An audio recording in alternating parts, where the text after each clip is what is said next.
खाम तेल $97 फी बैरल में फरोख्त होने लगा है। पाकिस्तान स्टॉक मार्केट में भी ज़बरदस्त तेज़ी देखी गई है, जबकि 100 इंडेक्स में 12,000 पॉइंट्स का इजाफा हुआ है और मार्केट 1,64,620 पॉइंट्स पर ट्रेड करने लगी। आलमी स्टॉक मार्केट में भी इजाफा जारी है। जापान के निकी इंडेक्स में 5% से जायद, चीन के शंघाई कंपोजिट इंडेक्स में 2% तेज़ी देखी गई, जबकि न्यूजीलैंड और ऑस्ट्रेलिया की मार्केट्स में भी मुस्बत रुझान देखा गया है। डॉक्टर खाकान नजीब माहिर मईशत हैं, हमारे साथ मौजूद हैं। आपका बहुत शुक्रिया। खाकान साहब, ये बताइएगा कि हमने जिस तरह देखा कि जंग बंदी के बाद ऑयल की कीमतें नीचे आ गई, पाकिस्तान की मईशत में भी असर पड़ा और स्टॉक मार्केट हमने देखा जिसमें तेज़ी का रुझान जारी है, किस तरह देखते हैं आप इसे?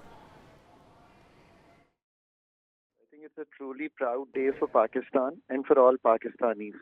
जो कुछ हम डाउट भी कभी करते थे अपने आप को, तो वो नहीं करना चाहिए।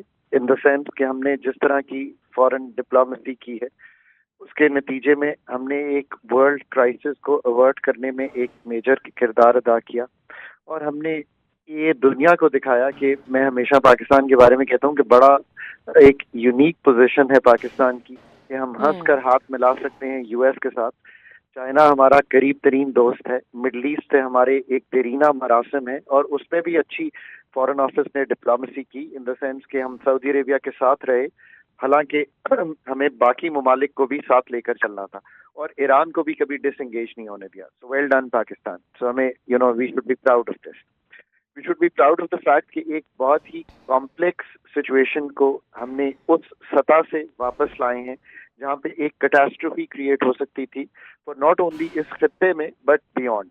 सो रीजनल पीस के लिए ये एक फंडामेंटल सी तब्दीली है, बट हमें अब ये इंश्योर करना है कि ये जो 2 हफ्ते हैं, ये दुनिया इसको इसी तरह समझे कि ये एक पीस डिविडेंड जो है उसको लॉन्ग टर्म सस्टेनेबिलिटी में लेके जाना है। ऐसा नहीं हो सकता कि हम कुछ अरसे बाद ये कहें कि ये 10 नुकात, और ये भी अच्छी बात है कि यूएस अथॉरिटीज जो ईरान के 10 नुकात हैं उन पर आगे बढ़ने को तैयार हैं।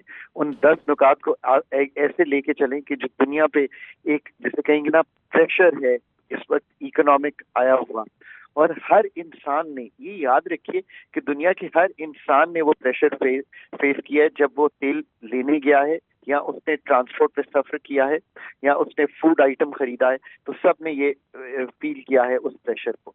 अब सबसे इम्पोर्टेंट बात यह है कि उस 10 निकात पे आगे बढ़ें और जो भी हैं गारंटीज हैं, परमानेंट एंड टू वॉर है, एंड टू स्ट्राइक्स है, सैंक्शंस है, रीजनल फाइटिंग है, स्ट्रेट ऑफ हॉर्मुज है, ये सारी चीजें जो हैं इनको तस्वीर और तय की तरफ लेके जाएं। पाकिस्तान के लिए सबसे इम्पोर्टेंट बात जो है इज द फॉलोइंग, कि पाकिस्तान को ये सोचना है कि हमने बहुत अच्छी फॉरेन डिप्लोमेसी की है, बट इसको पीस डिविडेंड को हम अपने लोगों के लिए इकोनॉमिक डिविडेंड में किस तरह बदल सकते हैं। और उसके लिए मैंने हमेशा ये बात कही है कि पाकिस्तान के इकोनॉमिक फंडामेंटल्स जब तक तब्दील नहीं हो जाते, और हमने इस वॉर में ये भी देखा कि बफर्स कितने जरूरी हैं। बफर्स क्या चीज हैं? अगर आपके पास 16 अरब डॉलर के जखायर ना होते, यूएई ने $2 अरब वापस मांग लिए। ठीक है, आपका बहुत शुक्रिया।